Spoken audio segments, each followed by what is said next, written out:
এটা সিনেমার গল্প নয়। ৬ জন ব্রিটিশ শিশু কিশোর ১৯৫৪ সালে একটা নির্জন দ্বীপে আটকে যায়। তারা আইন বানিয়ে বাঁচতে চেয়েছিল, কিন্তু সেই আইন তাদের ভাগ্যে কি অদ্ভুত পরিস্থিতি ডেকে এনেছিল তার উপর লেখা উপন্যাস অবলম্বনে এই কাহিনী গড়ে উঠেছে। এই গল্প আপনাকে রোমাঞ্চিত করবে এবং ভাবতে থাকবেন শিশুদের দ্বারা এমন কিছু কি আদৌ সম্ভব। চলুন শুরু করি। শুরুতে দেখা যায় অনেকগুলি শিশু কিশোর সাগরের পানিতে হাবুডুবু খাচ্ছে। তখন একটা এয়ারবোট পানিতে ভেসে ওঠে। সেই বোট তাদেরকে ভাসিয়ে নিয়ে আসে সাগরের বুকে ভেসে ওঠা এক নির্জন দ্বীপে। সেখানে পৌঁছাতেই দিন গড়িয়ে রাত নেমে আসে। তাদের সাথে ছিল একজন আহত পাইলট। ছোটরা বড়দের প্রশ্ন করে, এই দ্বীপে কি মানুষ আছে? বড়দের ভেতর একজন ছেলে যার নাম জ্যাক, সে জানায় এই দ্বীপে সম্ভবত কেউ নেই। আরেকজন বলে, আমি তৃষ্ণার্ত, এখানে কি পানি আছে? তখন আরেকটা বড় ছেলে যার নাম রেলফ, সে বলে, আমরা সবাই তৃষ্ণার্ত ও ক্ষুধার্ত, কিন্তু আপাতত আমাদের ঘুমিয়ে পড়া উচিত। আগামীকাল ভেবে দেখব আমরা কি করব। ভোরবেলা একটা শিশু দ্বীপ পরীক্ষা করতে বের হয়ে মিষ্টি পানির উৎস খুঁজে পায় এবং সে পানি খেয়ে তার বন্ধুদের কাছে ফিরে আসে এবং সবাইকে জানায় সে পানির উৎস খুঁজে পেয়েছে। এরপর দেখা যায় সবাই দল বেঁধে গিয়ে সেই পানি পান করে। এরপর সবাই মিলে পাহাড়ের চূড়ায় উঠে পড়ে এবং তারা দেখতে পায় চারপাশে শুধু পানি আর পানি। এদিকে সাগরের পানিতে একটা শঙ্খ খুঁজে পায় একটা মোটা ছেলে, যাকে সবাই পিগি বলে খ্যাপাতো। পিগি শঙ্খটা রেলফের কাছে নিয়ে যায় এবং সে বলে তার নানুর কাছে এরকম একটা শঙ্খ দেখেছে।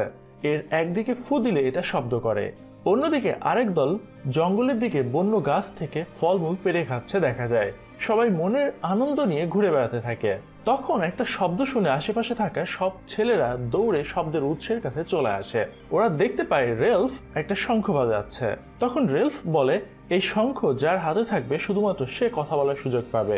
অন্য একটা ছেলে বলে, এটা কি অ্যাসেম্বলির মতো? রেলফ বলে, হ্যাঁ। তখন পিগি বলে, কিন্তু শঙ্খ হাতে পাওয়ার আগে কেউ কথা বলতে পারবে না, এটাই এখন থেকে এই দ্বীপের রুলস। রেলফ বলে, আমরা ছাড়া সম্ভবত এখানে আর কেউ থাকে না, তাই দ্রুত উদ্ধার পাওয়ার আগ পর্যন্ত আমাদের সবাইকে রুলসের ভেতরে থাকতে হবে। তখন জ্যাক বলে, আমরা এখনো জানি না এখানকার অবস্থা, তাই আমাদের অনেক অনুসন্ধান করতে হবে, আর আমরা এখানে নিজে থেকে আসিনি, এর পুরো দায় ক্যাপ্টেন বেনসনের। তখন পিগি শঙ্খ হাতে তুলে নেয় এবং বলে, কেউ জানে না এখানে আমরা আটকা পড়েছি, সবাই জানে আমরা বাড়িতে যাচ্ছিলাম, তাই সবাই অপেক্ষা করছে। সেই মুহূর্তে ক্যাপ্টেন বেনসনকে নড়াচড়া করতে দেখা যায়। রেলফ বলে, এখান থেকে বের হওয়ার জন্য আমাদের সিগন্যাল দরকার, যেমন আগুন জ্বালানো। যদি আমরা নিরবিচ্ছিন্ন আগুন জ্বালিয়ে রাখতে পারি তাহলে আমরা অন্যদেরকে আমাদের অবস্থান সম্পর্কে বোঝাতে পারবো। জ্যাক শঙ্খ হাতে নিয়ে রেলফের কথাকে সমর্থন করে। তখন ছোট ছেলেরা বলে, আপনি কি আমাদের লিডার? কেউ কেউ বলে জ্যাক বয়সে বড়, তার লিডার হওয়া উচিত। তখন অধিকাংশ বলে আমরা রেলফকে চাই। তখন জ্যাক বলে, ভাই তুমি ভোটে জিতেছ। রেলফ বলে, আমরা কে লিডার হয়েছি সেটা বড় কথা নয়, আমাদের দ্রুত এখান থেকে বের হতে হবে আর থাকার জন্য ক্যাম্প বানাতে হবে। এরপর দেখা যায় সবাই মিলে থাকার জায়গা তৈরি করছে। জ্যাক গাছের ঝুলে পড়া শুকনো শাখা কাটছিল। তখন পিগি বলে, ধীরে কাটো, নয়তো সমস্যা হবে, কারণ আমাদের ফিরতে হবে। তখন জ্যাক বলে, সেই সুযোগ নেই, আমাদের নিজেদের মতো করে বাঁচা শিখতে হবে, কারণ এখানে কেউ আমাদের বাঁচাতে আসবে না। পিগি বলে, এখান থেকে উদ্ধার পেতে আমাদের পজিটিভ মানুষ দরকার, তোমার মতো লোক থাকলে আমরা উদ্ধার পাবো না। তখন জ্যাকের অন্য সঙ্গীরা পিগিকে খেপাতে থাকে। রেলফ উপস্থিত হয়ে সবাইকে থামিয়ে দেয়। এদিকে সবাই মিলে শুকনো জ্বালানি নিয়ে পাহাড়ের চূড়ায় উঠে যায়। অতঃপর তারা পাথর ঘষে আগুন জ্বালাতে চেষ্টা করে, কিন্তু তারা ব্যর্থ হয়। এরপর রেলফের চোখ যায় পিগির চশমার দিকে। সে পিগির কাছ থেকে চশমা নিয়ে সূর্যের আলো ফেলে শুকনো জ্বালানিতে আগুন ধরিয়ে ফেলে। সবাই আনন্দে লাফাতে থাকে, কারণ তারা আগুন আবিষ্কার করেছে। কিন্তু বাতাসে আগুন ছড়ে পড়তে শুরু করে। তখন সবাই আবার দ্রুত আগুন নেভাতে চেষ্টা করে। পাশের বড় একটা গাছে আগুন ধরে যায়। সবার চেষ্টায় আগুন নেভানো সম্ভব হয়। এরপর দেখা যায় একটা দল আগুনের পাশে বসে রয়েছে। তখন আরেকটা দল সেখানে উপস্থিত হলে তারা দায়িত্ব বুঝিয়ে দেয়। রেলফ সাগরের পাশ দিয়ে হাঁটছিল আর বলছিল, ক্যাপ্টেন যদি আরো অসুস্থ হয় তখন আমরা কি করব? তখন জ্যাক বলে, চিন্তা করো না, আমরা অবশ্যই একটা উপায় খুঁজে পাবো। তখন ওরা জঙ্গলে হাজির হয় এবং একটা বন্য শুয়োর ওদের সামনে দিয়ে চলে যায়, কিন্তু জ্যাক একটুর জন্য সেটা ধরতে মিস করে ফেলে। এদিকে পরের দিন সকালে ক্যাপ্টেন জেগে ওঠে। রেলফ এসে দেখে সে এখনো দাঁড়াতে পারছে না এবং অন্যরা কাজ বন্ধ করে এখানে এসে জড়ো হয়েছে। সে বকা দিয়ে ছোটদেরকে খাবার খুঁজতে পাঠিয়ে দেয়, কিন্তু কেউ কাজ করছিল না। সবাই জ্যাকের সাথে খেলাধুলায় মত্ত ছিল। তখন রেলফ আবার অ্যাসেম্বলি ডাকে এবং সবাইকে আরো ঠিকমতো কাজ করতে নির্দেশ দেয় এবং আরো নতুন কিছু নিয়ম কানুন সে বলতে থাকে। টাটকা খাবার সংগ্রহ এবং মাছ ধরার নির্দেশ দেয় যেন সবাই ঠিক মতো খেতে পারে। কিন্তু দেখা যাচ্ছিল কেউই নিয়ম মানতে চায় না, সবাই আজে বাজে কথা বলা শুরু করে দেয়। মনে হচ্ছিল তারা খোলা জেলখানাতেই বন্দি নয়, বরং পিকনিক করতে এখানে এসেছে। রেলফ হতাশ হয়। পিটার নামের একটা ছোট ছেলে এগিয়ে আসে এবং বলে, আমরা কি এখান থেকে উদ্ধার পাবো? রেলফ বলে, অবশ্যই।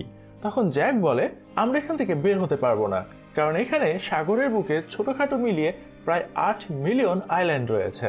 কে আমাদের এখান থেকে খুঁজে পাবে? সাগর পাড়ে পাথর খোদাই করছিল জ্যাক। একজন বলে, তুমি কি আবারও শিকারে যাবে? তখন আরেকটা ছেলে জ্যাকের সাথে শিকারে যাওয়ার জন্য বায়না ধরতে থাকে। অন্যদিকে পাথরের ফাঁকে জমে থাকা পানিতে মাছ শিকারে ব্যস্ত ছিল আরেকটা দল। হঠাৎ শিকার দেখতে পেয়ে লাঠি ছুঁড়ে মারে সে এবং দেখতে পায় একটা সামুদ্রিক পটকা মাছ। মাছ ধরার চেয়ে প্রাণী শিকারের আগ্রহীরা জ্যাকের দলে যোগ দেয়। হঠাৎ একটা শব্দ পেয়ে জ্যাক দৌড় দেয় এবং এগিয়ে গিয়ে দেখে ক্যাপ্টেন বেনসন মাটিতে পড়ে রয়েছে। তখন সে সাইমনকে ডাক দেয় এবং ক্যাপ্টেনকে দেখে রাখার জন্য তাকে দায়িত্ব বুঝিয়ে দেওয়া হয়। রাতের বেলা ওরা জটলা পাকিয়ে ক্যাপ্টেনের ব্যাপারে আলোচনা করছিল। একজন বলছিল সাইমন এই কাজ করতে পারবে না, কারণ সে ক্যাপ্টেনকে ভয় পায়, তার আচরণ ভালো না। একদল শিশু একজন অচেনা মানুষকে যেমন ভয় পায়, ওরাও ঠিক তেমনই ভয় পাচ্ছিল। এদিকে সবাই ঘুমিয়ে পড়লে ক্যাপ্টেন উঠে বসে এবং এই জায়গা ছেড়ে পালিয়ে যায়। পরের দিন সকালে ওরা দল বেঁধে ক্যাপ্টেনকে খুঁজতে বের হয়, কিন্তু কোথাও তাকে পাওয়া যাচ্ছিল না। সাগর তীরে বড় একটা পাথরের কাছে ক্যাপ্টেনের পোশাক ওরা খুঁজে পায়। ওরা বলাবলি করছিল ক্যাপ্টেন হয়তো সাঁতার কেটে দ্বীপ ছেড়ে চলে গেছে। ওরা জঙ্গলে ফিরে আসে এবং শিকার করতে চেষ্টা করে, কিন্তু একটুর জন্য সেই শূকরটা আবারও হাতছাড়া করে ফেলে রজার। মাটিতে পড়ে রজারের গাল কেটে যায়। দেখা যায় সেই রক্ত নিয়ে জ্যাক রজারের গালে জঙ্গলিদের মতো এঁকে দিচ্ছে। এরপর সে নিজের গালেও এঁকে নেয়। দিনের বেলা সাগর পাড় দিয়ে ওরা হেঁটে যাচ্ছিল। হঠাৎ কোনো একটা কিছু শব্দ ওরা শুনতে পায়। ওরা দেখতে পায় সাগরের উপর দিয়ে একটা হেলিকপ্টার উড়ে যাচ্ছে। ওরা সাহায্যের জন্য চিৎকার করতে থাকে। রেলফ দৌড়াতে শুরু করে এবং পাহাড়ের চূড়ায় উঠে সাহায্যের জন্য হাত নাড়াতে থাকে। সে দেখতে পায় ওইখানে আগুন নিভে গেছে এবং আশেপাশে কেউই নেই। রেলফ ক্যাম্পে ফিরে এসে দেখতে পায় জ্যাকের দল একটা শূকর মেরে বসে আছে। সে সরাসরি বলে, তোমরা যদি আগুনের কাছে থাকতে তাহলে আজকেই আমরা উদ্ধার পেতাম। জ্যাক বলে, এই সামান্য আগুন দিয়ে তুমি কিভাবে উদ্ধার পেতে? এর চেয়ে দেখো আমরা কত ভালো একটা শিকার করেছি। কিন্তু রেলফ আবার কিছু বলতে চাইলে জ্যাক উত্তেজিত হয়ে পড়ে এবং বলে, তোর এইসব কথাবার্তায় আমরা বিরক্ত হয়ে গেছি, আমার দল তোর থেকে মুক্তি চায়। রেলফ বলে, তোমার দল মানে? জ্যাক বলে, এর মানে হলো ভালোই ভালোই এখান থেকে চলে যা। তখন জ্যাক সবার উদ্দেশ্যে বলে, যারা শিকার ও মজা করতে চায় তারা যেন আমার সাথে চলে আসে, আমি তাদের জন্য আরেকটা ক্যাম্প বানাবো। তখন রেলফ বলে, দেখ ভাই, এরকম করিস না, আমাদের একসাথে থাকতে হবে, নয়তো আমরা এখান থেকে বের হতে পারবো না। কিন্তু জ্যাক এসব না শুনেই দলবল নিয়ে ক্যাম্প থেকে বের হয়ে যায়। সেদিন রাতে অনেক ঝড় শুরু হয়, ওদের ক্যাম্প ভেঙে পড়ে। পরের দিন ওরা আশেপাশে ঘুরতে গিয়ে দেখতে পায় সেই মৃত শূকরটি পড়ে রয়েছে, কিন্তু আশেপাশে কেউই নেই। তখন রেলফ বলে, ওরা সম্ভবত আবারও শিকারে গেছে। এদিকে শিকারে বের হয়ে ওদের দলের একজন একটা গুহার কাছে উপস্থিত হয়। ভেতরে গিয়ে দেখতে পায় ওর দিকে কোনো কিছু একটা এগিয়ে আসছে। তখন ওইটাকে সে আঘাত করে দৌড়ে বেরিয়ে আসে এবং সবাইকে জানায়। তখন জ্যাক বলে, এখানে ভূত দানব বলতে কোনো কিছু নেই, সব ভুয়া কথা। তখন সে বলে, আমি সত্যি দেখেছি। তখন ওরা মনে করে হয়তোবা কোনো ভাল্লুক রয়েছে, নয়তো সত্যি সত্যি সে কোনো দানব দেখে এসেছে। এরপর ওরা সবাই দল বেঁধে গুহা পরীক্ষা করতে যায়। তখন অস্বাভাবিক একটা শব্দ শুনে ওরা ভয়ে পালিয়ে চলে আসে এবং বুঝতে পারে সত্যিই এই গুহার ভেতরে কোনো একটা দানব রয়েছে। এদিকে রেলফের দল আবারও আগুন জ্বালায়। সেখান থেকে একটা জ্বলন্ত কাঠ নিয়ে জ্যাক চলে যায় এবং ওদের বলে, আজকে রাতে একটা শূকর মারবো এবং সবাই বারবিকিউ পার্টি দেবো, তোরা চাইলে আমাদের দলে যোগ দিতে পারিস। এদিকে রেলফের দলের সবাই জানতে পারে দূর পাহাড়ের গুহায় একটা দানব রয়েছে এবং সেখানে কেউ যেতে চায় না। তখন জ্যাকের দলের কয়েকজন এসে কাজের জন্য ছুরি চায় এবং টনির জুতা ফেরত চায়। রেলফ বলে, এটা তোদের না, বরং ক্যাম্পের ছুরি, তোরা চাইলে টনির জুতা নিয়ে যেতে পারিস, আর তোরা যদি ফিরে আসিস তাহলে ওই ছুরি আবার ব্যবহার করতে পারবি। এই কথা শুনে ওরা চলে যাচ্ছিল। তখন জ্যাকের দলে আরো দুজন যমজ ভাই স্যাম ও এরিক যোগ দিয়ে চলে যায়। রাতের বেলা জ্যাকের নেতৃত্বে ওরা রেলফের ক্যাম্পে হামলা করে এবং সবকিছু ভাঙচুর করে ছুরি নিয়ে পালিয়ে যায়। তখন দেখা যায় পিগির চশমা ভেঙে গেছে, সে কাঁদতে থাকে। এদিকে সাইমন একা একা জ্যাকের ক্যাম্পে আসে এবং টনির কাছে জানতে চায় সে কোথায় সেই মনস্টারটা দেখেছে। টনি তাকে হাত দিয়ে দূরের ওই পাহাড়টা দেখিয়ে দেয়। একটা বন্য শুয়োর শিকার করে জ্যাকের দল আবারও সেই গুহার মুখে আসে এবং লাঠিতে শুকুরের মাথাটা গেঁথে মনস্টারের জন্য ওরা রেখে চলে যায়। রেলফের ক্যাম্পে সবাই বসেছিল। সেখানে জ্যাক দলবল নিয়ে হাজির হয়, সবাইকে বলে তোরা চাইলে আজকে আমাদের সাথে যোগ দিতে পারিস, আমি একটা শূকর মেরেছি এবং রাত্রেবেলা দারুণ খাওয়া দাওয়া হবে। এদিকে সাইমন সেই গুহার কাছে এসে শূকরের মাথাটা দেখতে পায়। অন্যদিকে সন্ধ্যায় রেলফের দলের সবাই জ্যাকের ক্যাম্পে হাজির হয়। ওরা আগুনের চারপাশে আনন্দ করছিল। তখন জ্যাক ওদেরকে মাংস দিতে বললে একজন গিয়ে পিগির কাছে একটা মাংস দেয় এবং সে খেতে শুরু করে, কিন্তু রেলফ মাংস নেয় না, বরং সে আবারও বলে এখান থেকে উদ্ধার পাওয়ার চেয়ে এক টুকরো মাংস আমার কাছে বেশি গুরুত্বপূর্ণ না, এখনো সুযোগ রয়েছে, আমরা একটা দল হয়ে কাজ শুরু করি যা সবার জন্য ভালো হবে। তখন জ্যাক বলে তাহলে তোরা আমার দলে যোগ দে এবং আনন্দ করতে থাক এবং যত খুশি মাংস তোরা খেতে পারিস। এরপর জ্যাক নিজের দলের কাছে ফিরে যায় এবং রজারকে শূকর বানিয়ে আগুনের চারপাশে সবাই খেলতে থাকে। রেলফ ওদের তামাশা দেখতে থাকে, যেন বিশ্বাস হচ্ছিল না ওরা কিভাবে এরকম উদ্দাম নাচানাচি করছে। সবাই মিলে রজারের উপরে মজা করে বর্ষা মারতে থাকে, যেন ওরা সত্যিই কোনো শূকরকে হত্যা করছে। সবার মুখে তখন হিংস্রতা দেখা যাচ্ছিল। এদিকে সাইমন ক্যাম্পের আলো জ্বালিয়ে গুহায় প্রবেশ করে। ভেতরে দেখতে পায় ক্যাপ্টেনের মৃতদেহ মাটিতে পড়ে রয়েছে। এই দৃশ্য দেখে সে বিচলিত হয়ে পড়ে এবং দৌড়ে বেরিয়ে আসে। অন্যদিকে উত্তেজিত হয়ে লাফালাফি করতে থাকা জ্যাক দেখতে পায় সাগরের তীর ঘেঁষে সবুজ আলো নিয়ে কিছু একটা ওদের দিকে এগিয়ে আসছে। জ্যাক মনস্টার মনস্টার বলে চিৎকার করে সবাইকে আক্রমণ করতে নির্দেশ দেয়। সবাই মিলে অন্ধকারে ঝাঁপিয়ে পড়ে সাইমনের উপরে এবং বর্ষা বিধিয়ে ওকে হত্যা করে বুঝতে পারে এটা সাইমন ছিল। সাইমন মারা যাওয়ায় রেলফ কাঁদতে থাকে। পিগি বলে রাতের অন্ধকারে ওকে তো চেনা যায়নি, তাই দুর্ঘটনা ঘটে গেছে। তখন সেখানে উপস্থিত হয় যমজ ভাই স্যাম ও এরিক। তারা বলে তোমরা কি আবার আগুন জ্বালিয়েছো? সেদিনের ঝড়ে আমাদের আগুন নিভে গেছে। এদিকে জ্যাক তার দলবলকে বলছিল এখন থেকে যারা অপরাধ করবে তাদেরকে শাস্তি দেওয়া হবে।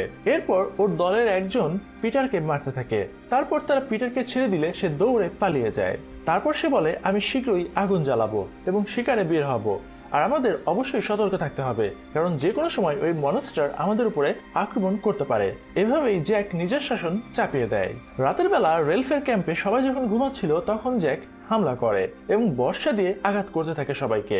ওরা পিগিকে বাইরে ডাকছিল। তখন একজন হাত দিয়ে পিগির চোখ থেকে চশমা কেড়ে নিয়ে ওরা সবাই চলে যায়। পরের দিন জ্যাকের ক্যাম্পে রেলফ এবং পিগি উপস্থিত হয় এবং চশমা ফেরত চায়, কারণ পিগি চশমা ছাড়া কোনো কিছু দেখতে পায় না। সেই মুহূর্তে জ্যাক রেলফের সাথে লাঠি দিয়ে লড়াই বাঁধিয়ে নেয়। ক্যাম্পের সবাই জ্যাককে সমর্থন দিতে থাকে। তখন পিগি শঙ্খ বাজালে ওরা লড়াই বন্ধ করে। তারপর রেলফ বলে ওর কাছে শঙ্খ রয়েছে, তাই ওর কথা আমাদের শোনা উচিত। কিন্তু এই আইন জ্যাকের ক্যাম্পে চলে না। সবাই হাসাহাসি করছিল। তারপর ক্যাম্পের উঁচু থেকে একটা পাথর পিগির উপরে ফেলা হয়। পিগি মারা যায়। এরপর সবাই মিলে ঢিল ছুঁড়ে রেলফকে সেখান থেকে তাড়িয়ে দেয়। ভেঙে পড়ে রেলফের দল। সবাই জ্যাকের দলে ভিড় করে। ওই দিন রাতের বেলা রেলফ পুনরায় জ্যাকের ক্যাম্পে ফিরে আসে। যমজ ভাই জ্যাক ও এরিক পাহারা দিচ্ছিল। তখন রেলফ বলে তোমরা যদি জ্যাককে ত্যাগ না করো তাহলে তোমরা শীঘ্রই ওর দাসে পরিণত হবে। দুই ভাই চুপ করে রেলফের কথা শুনতে থাকে। পরের দিন ভোরবেলা জ্যাকের দল রেলফের উপরে হামলা চালায়। জঙ্গলের সবখানে আগুন ধরিয়ে দেয় রেলফকে বের করে হত্যা করার জন্য। প্রাণ বাঁচাতে রেলফ পালাতে থাকে। তারা খেয়ে সে একটা গাছের গুড়ির নিচে আশ্রয় নেয়। ওর চারপাশে জ্যাকের লোকেরা চলে আসে। তখন যমজ ভাইয়েরা রেলফকে দেখে ফেলে। রেলফ প্রাণ ভয়ে তাকিয়ে থাকে। জ্যাক ওদের জিজ্ঞাসা করে ওখানে কি দেখিস? ওরা বলে এখানে কিচ্ছু নেই। তখনই আরেকজন রেলফকে দেখে ফেলে এবং চিৎকার করতে শুরু করে। রেলফ প্রাণ বাঁচাতে জঙ্গল থেকে পালাতে থাকে। চারপাশে আগুন দাউ দাউ করে জ্বলছিল। রেলফ সমুদ্রের পাড়ে দৌড়ে এসে বসে পড়ে এবং দেখতে পায় একজন নৌবাহিনীর অফিসার ওর সামনে দাঁড়িয়ে রয়েছে। রেলফ ভয়ে কেঁদে ফেলে। তখন রেলফকে পিছু নেয়া জ্যাকের দলও সমুদ্রের পাড়ে হাজির হয়। তখন ওরা দেখতে পায় নৌবাহিনীর লোকেরা অস্ত্র নিয়ে দাঁড়িয়ে রয়েছে। এই দৃশ্য দেখে ওরা খুবই ভয় পায়। তখন সেই অফিসার এই দ্বীপের ভেতর এত আগুন এবং ওদের দেখতে পেয়ে অবাক হয়ে যায় এবং বলে স্কুলের ছেলে পেয়ে হয়ে তোরা এখানে করেছিসটা কি? এভাবেই শেষ হয়ে যায় Lord of the Files Super Adventure মুভিটি।